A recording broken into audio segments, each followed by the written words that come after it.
Ecorama sur Boursorama, nous sommes encore et toujours à la REF du MEDEF à l'hippodrome de Longchamp. Votre invité à présent, François Villeroy de Galhau, le gouverneur de la Banque de France. Bonjour. Bonjour, David. Merci d'être là avec nous. Évidemment, il faut parler de Jackson Hole, virtuel cette année, avec Jérôme Powell qui s'est exprimé. C'est intéressant ce qu'il nous raconte, hein. Il y a plein de choses à dire. Le ton est plus accommodant. Qu'est-ce que vous retenez ? Une nouvelle stratégie, une nouvelle approche, laisser l'inflation dépasser les 2%. Oui, alors on va rentrer dans le détail technique. Ouais, mais au global. Il y a d'abord une première chose qui me frappe sur Jackson Hole. Alors je peux y participer virtuellement tout en étant à Longchamp. Ça, c'est les avantages quand même du semi-confinement. Mais il y a déjà le thème retenu par Jackson Hole. Alors en anglais, c'est Navigating through the next decade. Voilà, comment naviguer dans la prochaine décennie. Donc c'est un thème de long terme et ça dit déjà quelque chose. C'est qu'à court, moyen terme, au fond, dans ces temps économiques compliqués, l'orientation de la politique monétaire est assez simple.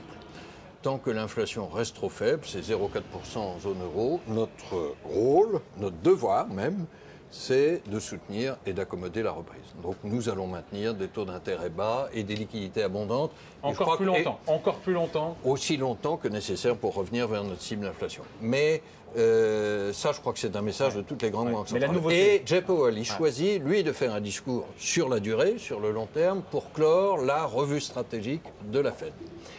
Et j'aurais tendance à faire 3 réflexions, au fond, en ayant écouté Jay Powell, sur des parallèles avec notre situation, et puis peut-être à souligner une différence, si vous voulez bien. La première réflexion, c'est que je crois que c'est une bonne chose d'avoir une revue stratégique périodique qui regarde les objectifs de la Banque centrale et puis ses instruments. Nous avons décidé de la lancer pour la Banque centrale européenne en janvier dernier autour de Christine Lagarde. Nous allons la mener en écoutant au maximum les citoyens, les entreprises, etc.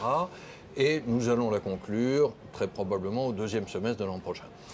Le deuxième parallèle ou la deuxième conviction partagée, c'est que Jay Powell y a beaucoup insisté. Ça vous a surpris ce qu'il a dit sur l'inflation, à savoir, non, on est prêt à laisser aller au-delà pendant un certain temps. Non, je vais venir tout de suite parce que ça, c'est la deuxième conviction partagée, même si après, il peut y avoir des déclinaisons différentes des deux côtés de l'Atlantique. Mais c'est qu'il est essentiel d'avoir un objectif ferme d'inflation. Vous savez ce qu'on a appelé l'inflation targeting, hein, le ciblage d'inflation, au fond, se renforcer de ce discours de Jay Powell. Donc ce qu'il dit, lui, c'est la nouveauté. Il dit le ciblage flexible d'une inflation moyenne. Chacun des deux adjectifs compte. Flexible et puis surtout moyenne. En français, on comprend quoi? On comprend ça veut dire quand on a été en dessous de 2%, qui est son objectif pendant une certaine période, on va accepter d'être au-dessus pendant... Voilà. Alors il n'a pas précisé la période, ça c'est le flexible. Nous, on verra quelle forme ça prendra à l'issue de notre revue stratégique. On n'est pas du tout obligé de faire pareil. Par contre, ce qui me paraît certain, c'est qu'un objectif d'inflation qui soit à la fois crédible et symétrique, là aussi je souligne les deux adjectifs, restera au cœur de notre action. Et donc, dans ces temps de grande incertitude, ça veut dire que nous donnons des repères aux opérateurs économiques sur l'inflation à moyen terme. La Fed ouvre la voie, justement. Encore une fois, ce n'est pas une surprise, c'est un débat qui est sur la table. Vous savez, un séminaire comme Jackson Hole, il y en a beaucoup dans le milieu des banquiers centraux. Et au fond, je crois que c'est une des vertus de ce milieu, qui n'a pas que des qualités, mais qui est quand même en débat permanent avec les économistes, avec les universitaires et de plus en plus avec l'opinion. Alors ça m'amène à la troisième réflexion. Ça a été moins noté dans ce qu'a dit Jay Powell, mais je crois que c'est au moins aussi important. Il a beaucoup insisté sur la transparence et la communication de la politique monétaire, y compris vis-à-vis des acteurs économiques. Pourquoi? Quand on dit politique monétaire, c'est un terme qui apparaît réservé aux spécialistes, hein, aux marchés financiers, aux journalistes. Nous ici, on aime bien. Non, vous l'aimez beaucoup. Mais pour l'opinion et pour la grande majorité des acteurs économiques, ça reste un peu abscon. Et au fond, la conviction que je partage avec lui, c'est que mieux communiquer sur la politique monétaire, la faire mieux comprendre, c'est pas seulement un enjeu démocratique, ce qui est déjà extrêmement important, parce que ça légitime nos décisions. Mais c'est aussi un enjeu économique. Parce qu'une politique monétaire qui est mieux comprise, elle est plus efficace. On parlait des anticipations d'inflation, des projections d'inflation des agents économiques. Si elles sont partagées par les ménages et les entreprises, elles vont se réaliser plus facilement. Et donc, dans tout ce processus que nous allons conduire dans l'année qui vient, nous l'avions commencé, il a été un peu interrompu par le Covid, mais nous allons, y compris nous, à la Banque de France, organiser des événements, les ouvrir au maximum pour que chacun puisse poser ses questions et s'exprimer. Et donc, je crois que là, il y a vraiment 3 convictions partagées. Alors, j'ai dit qu'il y avait une différence. Il y a un truc sur l'emploi, on n'en a pas parlé. Il nous dit quoi, Jay Powell? La Fed fera passer l'emploi avant l'inflation. Non, il n'a pas dit comme ça. Il se trouve, là, il y a une différence juridique entre la BCE et la Fed.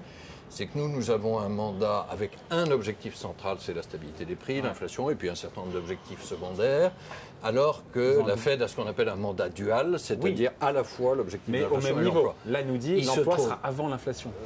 Je ne crois pas qu'il ait dit ça, mais il a situé les deux à une importance forte. Il se trouve dans la conjoncture où nous sommes aujourd'hui, comme l'inflation est trop faible, c'est ce que je disais au départ, sur le fait que nous allons soutenir et accommoder la reprise. Aller vers notre cible d'inflation, ça veut dire aussi soutenir la croissance et l'emploi par des taux bas et par des liquidités abondantes. J'en viens à la différence, si vous voulez bien, parce que je ne crois pas que ça soit cette question d'emploi. Il y a un mot qui n'a pas été évoqué par Jay Powell, ni par le FOMC, le comité qui l'entoure, c'est le changement climatique et c'est la prise en compte de la transition écologique dans la façon dont elle modifie l'économie et la politique monétaire. Et ça, nous, à la Banque Centrale Européenne, nous avons annoncé que ça ferait partie de notre revue stratégique. Absolument. Et je crois que c'est à juste titre. Donc ce qu'on retient, en tout cas, moi ce que j'ai retenu, c'est donc cet objectif d'inflation moyenne dans le discours de Jay Powell, avec un dépassement pendant un certain temps au-delà de la cible de 2%. Objectif flexible d'inflation moyenne. Voilà. Tout l'équilibre est entre ces deux adjectifs. On peut parler de nouvelles stratégies, de nouvelles approches, de ton plus accommodant? Écoutez, je crois qu'encore une fois, c'était largement anticipé parce que le discours de Jay Powell n'est pas sorti d'un chapeau. Il a été précédé toute une série d'événements de rencontres avec les citoyens, ce qu'ils ont appelé Fed Listens, la Fed écoute et la Banque de France écoute, et puis des rencontres académiques, etc. Donc cette idée avait flotté, avait circulé. Mais je crois que c'est une confirmation. Nous retiendrons peut-être des modalités différentes. Je ne veux pas préjuger de notre propre débat. Mais c'est une confirmation qu'avoir un objectif d'inflation, je le disais dans notre cas, crédible et symétrique, c'est un aspect absolument central de ce que nous apportons aux acteurs économiques. Vous savez, David Jaco, dans ces temps de grande incertitude, je crois qu'il est important que la Banque centrale puisse donner des repères. Là, nous donnons des repères crédibles. La conséquence pratique, c'est que les taux d'intérêt vont rester quasi nuls encore plus longtemps que ce qui était prévu quand on écoute le discours de Jay Powell. La conséquence pratique, c'est qu'on savait que ça durerait longtemps, mais là, ça sera encore plus. Ça va dépendre de l'évolution de l'inflation, mais je crois qu'effectivement, et si je reviens de notre côté de l'Atlantique, nous maintiendrons des taux très bas, beaucoup plus bas que les taux américains, au passage, puisque en Europe, les taux sont négatifs pour faciliter la distribution du crédit par les banques. Nous maintiendrons ces taux très bas aussi longtemps que nécessaire. Dernière question, François Villard-Gallo. Alors je sais que la BCE n'a pas d'objectif de change, mais l'euro a continué à s'apprécier. Vous avez dû voir cet été, vous regardez, j'imagine, les cotations, l'euro-dollar qui est monté jusqu'à 1,20. On est redescendu à 1,18. Est-ce que cette hausse de la devise européenne vous gêne ou pas ? La BCE n'a effectivement pas d'objectif de change, puisque je le disais, elle a un objectif de stabilité des prix et d'inflation. Alors nous regardons le change par son effet indirect sur les prix, mais c'est un des canaux.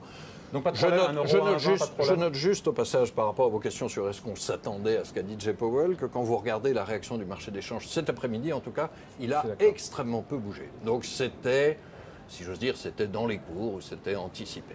Bon, mais il ne faudrait pas que l'euro monte trop vite quand même face au dollar. Est-ce qu'il y a un seuil au-delà duquel, je pense à 1,20 parce qu'il est symbolique, au-delà duquel, la BCE pourrait, par sa parole, intervenir pour dire... Je vais vous surprendre beaucoup, David Jaco. Même avec le sourire le plus positif que vous puissiez avoir, vous ne me ferez pas m'exprimer sur le change. Bon, et on termine juste, dernière question. Vous avez participé à une table ronde sur le thème justement ce que les grands dirigeants ont, en tout cas les dirigeants ont appris de cette crise, s'il fallait ne retenir qu'une chose. Et après, on se quitte là-dessus. Je crois que pour nous, Banque de France, on a continué à fournir des repères, puis en même temps, nous avons essayé de nous adapter à l'imprévu. Et ça peut arriver pour une grande institution publique aussi d'être agile, d'être innovante. Pour vous citer un exemple, nous avons mis en place depuis fin mars un instrument de mesure de la conjoncture en interrogeant des milliers d'entreprises dans tous les secteurs, qui est probablement aujourd'hui le meilleur thermomètre en France, qui a fait des prévisions extrêmement justes.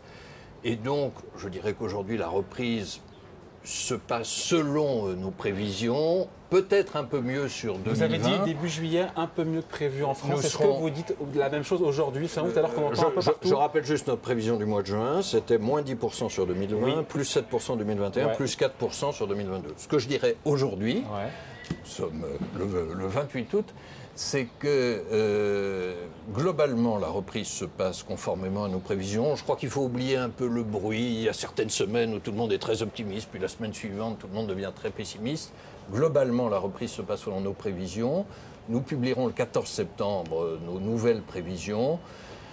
Un peu mieux que sans doute un peu mieux que les moins 10% sur 2020 et du coup mécaniquement un rebond un peu moins fort que prévu sur 2021 et 2022, mais avec des grandes différences entre secteurs. Et puis un facteur clé, c'est la confiance des ménages qui accumulent de l'épargne. 100 milliards d'euros. Nous disons 100 milliards d'euros à la fin 2020, ça c'est notre prévision, mais nous constatons, je vous donne ce chiffre, parce que nous venons de le constater, 80 milliards d'euros déjà d'épargne des ménages à fin juillet, donc vous voyez qu'on avance vite vers les 100 milliards, on sera peut-être même au-delà. Et évidemment, on parle beaucoup d'un plan de relance à 100 milliards avec des fonds publics, mais là, il y a de l'épargne privée qui, si la confiance revient suffisamment, est disponible pour la croissance et pour l'emploi. Qu'est-ce qu'on fait pour redonner la confiance aux Français, pour qu'ils consomment? Parce qu'il y a du chômage, il y a les plans sociaux. Alors, il faut comprendre qu'ils ont envie de côté. Il y a évidemment, puis il y a les incertitudes sanitaires. Ouais. Je crois que ce qui peut contribuer à la confiance, c'est d'abord d'essayer de donner un certain nombre de repères. J'en ai parlé à propos des chiffres économiques, mais plus particulièrement dans le cas des ménages, la protection sociale joue un rôle très important, l'assurance chômage, les retraites, le chômage partiel. Nous avons un des dispositifs les plus généreux d'Europe. Je crois qu'il y aurait intérêt à le compléter par 2 garanties, au fond, à donner aux ménages, parce que ça fait partie des questions que beaucoup de nos concitoyens se posent. Pas de hausse d'impôt. Une garantie de stabilité fiscale. Il nous l'a dit, Bruno Le Maire. Pas de hausse d'impôt, si vous me permettez de l'ajouter, aussi pas de baisse, parce que nous n'avons pas moyen de les financer. Mais la stabilité... La stabilité... Oui, on prend les baisses d'impôts annoncées, mais maintenant, stabilité fiscale, et ça donnerait beaucoup de prévisibilité aux ménages et aux entreprises. Et puis, il y a la question de la dette publique qui va monter à 120%. Je crois qu'il serait bon de dire que la dette publique ne dépassera pas les 120%. C'est normal qu'on ait un effort exceptionnel face à cette crise et qu'une fois qu'on sera revenu au niveau d'activité antérieur, 2022, là, on commencera sérieusement à s'occuper du désendettement. De 2025. Alors, après, il y a des calculs sur 2025, etc. Mais moi, je vais rester sur une idée très simple.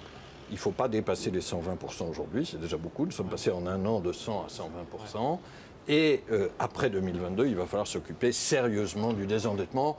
Et ça veut dire faire comme tous nos voisins européens l'ont fait, mieux maîtriser nos dépenses publiques. Une et après l'autre.